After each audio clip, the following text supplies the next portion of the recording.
છે કિશનસિંહ ચાવડા, એનું ઉપનામ છે જીપ્સી. આ પૂછાય છે આપણે ટૂંકા વાક્યોમાં કે કિશનસિંહ ચાવડા છે એનું ઉપનામ શું છે તો કે જીપ્સી. અને સાહિત્ય પ્રકાર છે નિબંધ. હવે જોઈએ નિબંધ છે પણ કયો છે ચરિત્ર નિબંધ છે. નિબંધમાં પણ ઘણા બધા પ્રકાર આવે છે. તમે ખાલી નિબંધ લખી નાખશો તો નહીં ચાલે, બરાબર? એટલે ચરિત્ર નિબંધ છે એ ખાસ ધ્યાન રાખજો. જોઈએ હવે સર્જકનો પરિચય. જે પૂછાય છે એ મેઈન વસ્તુ જ મેં બોર્ડ પર આપેલી છે, બાકીની વસ્તુ છે એ આપણે આપણી બુકમાં લખી લઈશું. કિશનસિંહ ગોવિંદસિંહ ચાવડા, પૂરું નામ પૂછાય છે. લેખકનું પૂરું નામ શું છે તો કે કિશનસિંહ ગોવિંદસિંહ ચાવડા. ઉપનામ છે જીપ્સી અને એનો જન્મ વડોદરામાં થયો હતો. વડોદરામાં સાધના મુદ્રણાલયની સ્થાપના કરેલી છે. નર્મદ સુવર્ણ ચંદ્રક એને પ્રાપ્ત થયેલો છે. બહુ સામાન્ય માહિતી મેં અહીં આપેલી છે. બાકીની જે કઈ વિગતો છે એ હું તમને આપીશ, એ તમારી બુકમાં તમારે લખવાનું છે. અત્યાર સુધી આપણે જોયું, કાવ્ય જોયા કે પાઠ જોયા, એ હું તમને એનો જે સાર છે એ કહી દઈ. પણ આજથી આપણે જે રીતે ક્લાસમાં ટેક્સ્ટ બુક લઈ અને ભણીએ છીએ એ જ રીતના ભણતા જશું. સાથે તમે પણ તમારી ટેક્સ્ટ બુક છે એ સાથે રાખી અને પાઠ છે એ સમજતા જજો. પાઠ અમૃતા એક ચરિત્ર નિબંધ છે. લેખકની બેન કિશનસિંહ ચાવડાની બેન છે, એ બેન પ્રત્યેનો જે પ્રેમ છે એ પ્રેમને અહીં વર્ણવેલો છે. લેખકના જીવનમાં એનું બેનનું કેટલું મહત્વ છે એ મહત્વને અહીંયા દર્શાવેલું છે. એક નારી જીવનનું મહત્વ શું છે એ લેખકે અહીં દર્શાવેલું છે. બીજું કે ભાઈ બહેનના જે નાના મોટા પ્રસંગો છે એ પ્રસંગોનું વર્ણન પણ અહીંયા કરેલું છે.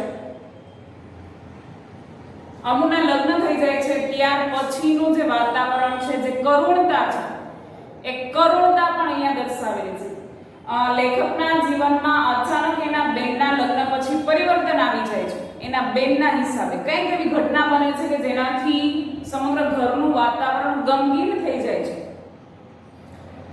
એ ઘટનાને આપણે જોવાની છે કે એવું શું બને છે કે જેના હિસાબે લેખક આજીવન ખાલીપો અનુભવે છે.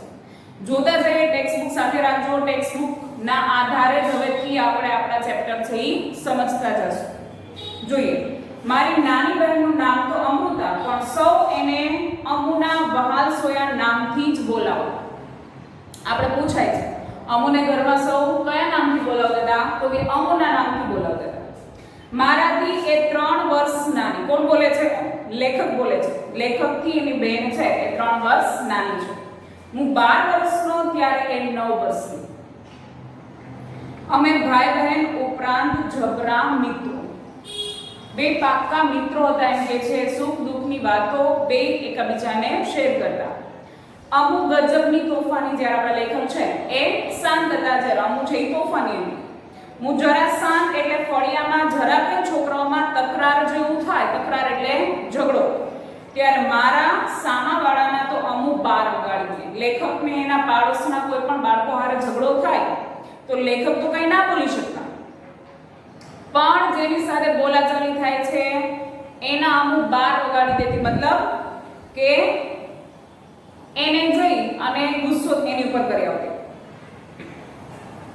ગંઠાયેલું શરીર, ગંઠાયેલું એટલે કે સુદૃઢ શરીર હતું. તંદુરસ્તીની ખુશ્બુ, નબળો ચહેરો અને તેજસ્વી ચકોર આંખો. અમૃતાની આંખો પર હું મુગ્ધ. અમૃતાનું વ્યક્તિત્વ છે એ દર્શાવેલું છે. એની સુંદરતાનું વર્ણન કરેલું છે કે કેવી છે. એની આંખો પર હું મુગ્ધ એટલે કે મોહાઈ જાતો. લેખક એવું કહે છે કે સરસ એની આંખો હતી. એ આંખો એના સમગ્ર સૌંદર્યનું શિખર છે. એ તો હું જરા મોટો થયો ત્યારે મને ગમ પડતી એટલે કે સમજ પડી. અમૃતા એના આંખોના હિસાબે સૌથી વધારે સુંદર લાગતી તેવું કહે છે. પણ અણસમજમાં મને એની આંખો બહુ ગમે અને એ આંખો પર ધનુષ્યાકૃતિ રચી રહેલા એના ભવા હું પંપાળતા થાકું જ નહીં. ભવા એટલે કે ભ્રમર. એની આંખો ઉપર જે ધનુષ્યાકૃતિ રચાય છે, અહીંયા જે આપણે લકીરો જોવા મળે ને એની વાત કરે છે. એના ઉપર હું મોહાઈ જતો એમ કે છે. એને પંપાળતા થાકું નહીં. પછી તો અમુ અમુને યાદ કરી આવો. અમુને જોઈને મારા નાની રાજુબા હંમેશા કહેતા, એના નાનીનું નામ શું છે? રાજુબા, કે કિશન તારી બા નાની હતી ત્યારે બરાબર અમૃતા જેવી જ લાગતી હતી. લેખકના નાનીમાં કહે છે લેખકને કે જ્યારે તારી મમ્મી નાની હતી ત્યારે બરાબર એ અમૃતા જેવી જ દેખાતી હતી. અમુ મોટી થશે ત્યારે નર્મદા જેવી જ રૂપાળી થવાની. નર્મદા એટલે અમુ અને લેખકની મમ્મીનું નામ છે. એના નાનીમાં રાજુબા એવું કહે છે. એક દિવસ રાજુબાએ મને અને અમુને બંનેને બાના બચપણની એક વાત કહી. નર્મદા ત્યારે 9-10 વર્ષની હશે. નર્મદા એટલે એની મમ્મીની વાત કરે છે. એના નાનીમાં એક કિસ્સો સંભળાવે છે. હું બહુ માંદી પડે. હું એટલે એના નાનીમાં, રાજુમાં. કોઈને આશા નહોતી કે હું જીવીશ. તમારા નાના તો હતાશ થઈને રડી પડેલા. એટલા બધા બીમાર પડી જાય છે રાજુમાં. એ દિવસોમાં એક સંન્યાસી ભિક્ષા લેવા માટે આવ્યો. નર્મદા એની ટેવ પ્રમાણે બંને મુઠ્ઠીઓમાં બાજરી ભરીને દોડી અનાજ આપવા માટે જાય છે. કોઈ આપણી ઘરે કંઈ પણ લેવા માટે આવે છે સંન્યાસી કે સાધુ, તો એને આપણે નાના હોઈએ ત્યારે આપણે એવો આગ્રહ રાખીએ છીએ કે આપણે જઈને આપીએ. એવી જ રીતે નર્મદા છે એ જઈને આપવા માટે દોડે છે. એની ડોકમાં એક સોનાની શેર હતી. શેર એટલે સોનાની ચેન હતી. પેલા સાધુએ વાતમાં ઘરની માંદગીની ખબર જાણી લીધી. બાળક છે એની પાસે જે વાત કડાવો એ ઘરની વાત કરી દીધી. સાધુ છે એ નર્મદાને પૂછી લે છે, એની પાસેથી વાતથી જાણી લે છે કે ઘરમાં કોઈ બીમાર છે.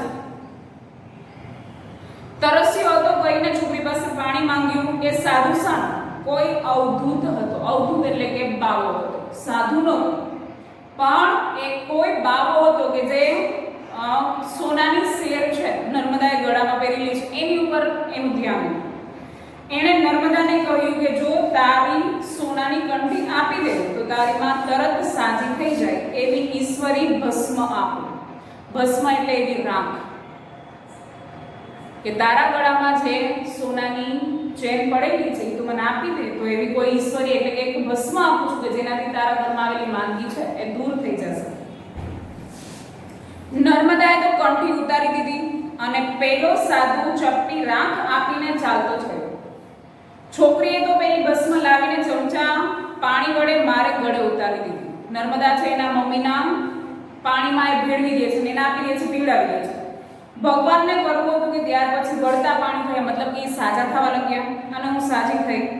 8-10 દહાડે પેલી સોનાની શેર નર્મદાના ગળામાં દીઠીને એટલે જોઈ નહીં, એટલે આખી વાત પકડાઈ ગઈ. છોકરીએ તો સાચું કહી દીધું. આખરે તમારા નાનાએ કહ્યું કે બડી કંઠી ગઈ તો ગઈ, તમે તો સાજા થઈ ગયા. 8-10 દિવસ પછી જોવે છે તો નર્મદાના ગળામાં એ કંઠી નથી જોવા મળતી. ત્યારે પૂછે છે કે એવું તે શું થયું કે જેના હિસાબે તે કંઠી આપી દીધી. ત્યારે નર્મદા આખી વાત કરે છે કે જે સાધુ આવ્યો હતો એ સાધુને પોતે આખી કંઠી છે એ આપી દે છે. ત્યારે એના પિતા એવું કહે છે કે કાંઈ વાંધો નહીં, ભલે કંઠી ગઈ પણ તમે તો સાજા થઈ ગયા, મતલબ કે એના મમ્મી તો સાજા થઈ ગયા. નર્મદા તું ગભરાઈશ નહીં બેટા, આ આવી હતી તમારી બા, જોજો અમુક તું આવું કંઈ ના કર. કેમ કે અમુના ગળામાં પણ સોનાની ચેન છે. જેમ અમુની માં છે એ કોઈ અવધૂતને ચેન આપી ના એવી જ શિખામણ એ અમુને આપે છે કે તું આવું કંઈ કરતી નહીં.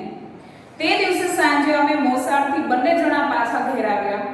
ત્યારે અમુએ તરત જ બાને કહ્યું, બા મારા ગળામાંથી સોનાની કંઠી કાઢી લે. મોસાળથી એટલે કે એના મામાના ઘરેથી આવે છે ત્યારે. અને ઘરે આવી અને અમુ સીધી એની મમ્મીને કહે છે કે મારા ગળામાં સોનાની ચેન છે એ તું કાઢી લે, નહીં તો હું કોઈ સાધુને આપી દઈશ. બા પહેલા તો અમુનો ધોળાકો સમજ્યા જ નહીં. અમુ શું કહેવા માંગે છે નથી સમજી શકતા કે શું કામ અમ્મા આવું કહે છે. એ તો મેં બધી વાત કહી ત્યારે એ હસી પડી ને અમુને બચ્ચીઓનું ઇનામ મળ્યું. એના મમ્મી એને બાલ કરવા માંડે છે. મેં કીધું એટલે કે લેખક જ્યારે કહે છે કે નાની માં આજે તમારી વાત કરી ત્યારે મમ્મી હસી પડે છે એવું કહે છે. બા મને પકડવા આવી ત્યારે બંદા તો પોબારા ગણી ગયા. પોબારા ગણી જવું એટલે કે નાસી જવું. જ્યારે મમ્મી એને પકડવા વાહલ કરવા માટે પકડે છે ત્યારે લેખક છે ત્યાંથી નાસી જાય છે. અમુને પાંચિકાનો બહુ શોખ. આપણે બધા પાંચિકાથી રમેલા છે. પાંચિકા એટલે શું? તો કે નાના હતા ત્યારે જે 5 પથ્થર જે હાથથી ઉલાડીને આપણે રમતા હતા એ પાંચિકા, બરાબર, એનો બહુ જ શોખ.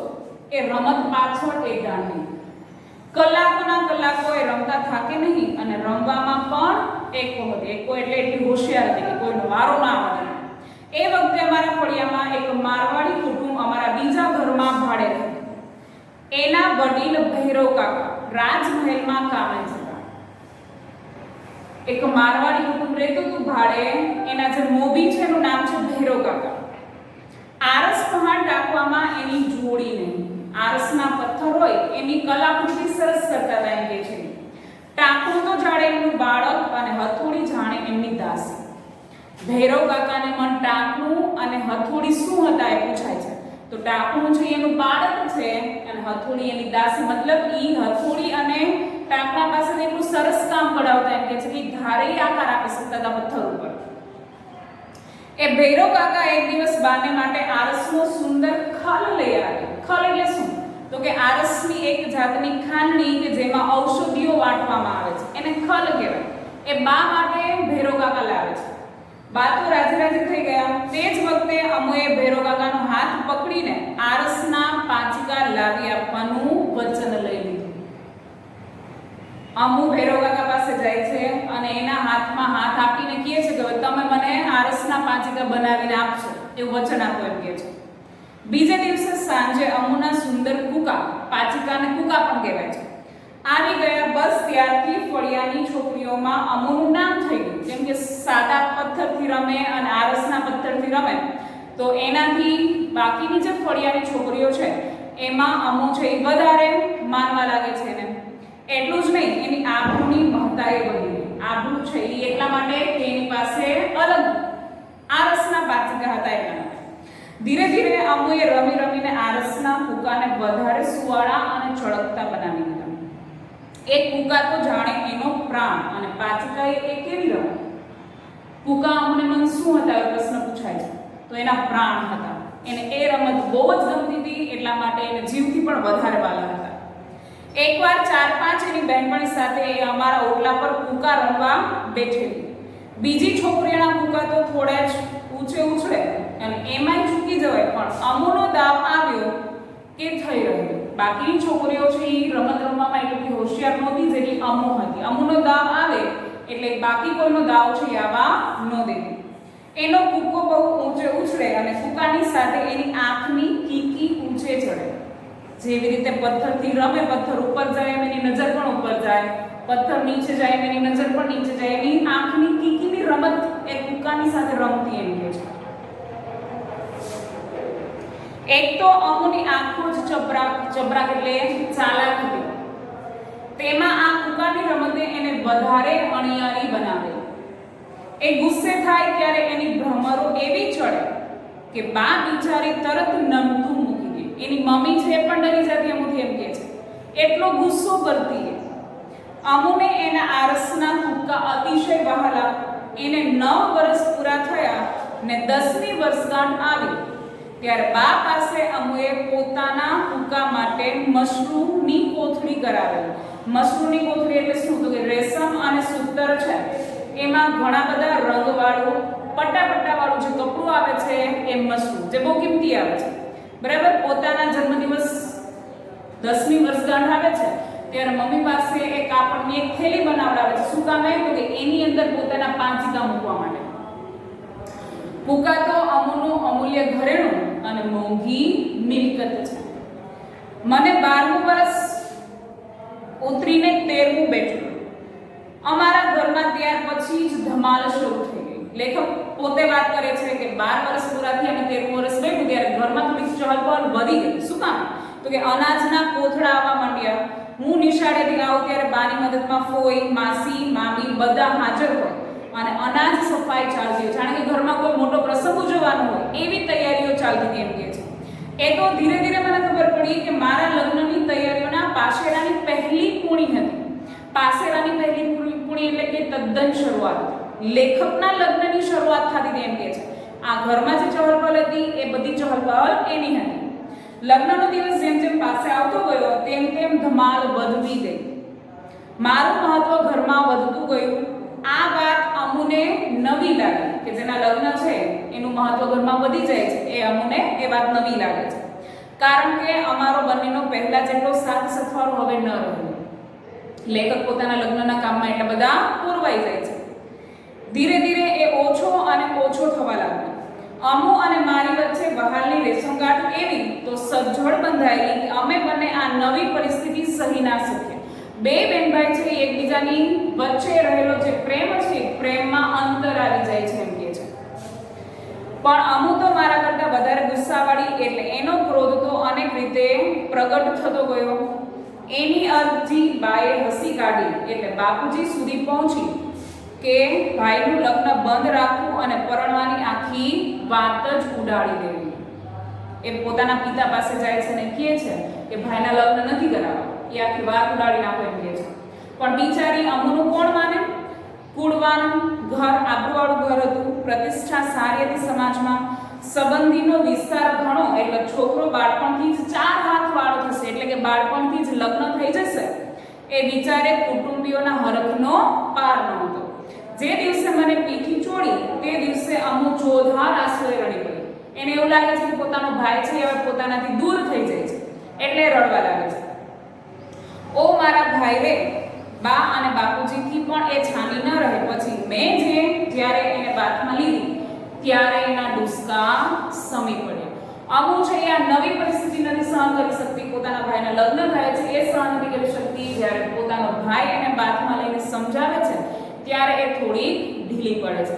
બસ આજનું આ જે ચેપ્ટર છે અહીંયા સુધી રાખીએ. આ ચેપ્ટરને આપણે નામ આપશું ભાગ 1. બરાબર? હવે પછી જ્યારે બીજો ભાગ લેશું ત્યારે આપણે પછી સમજીશું. Thank you.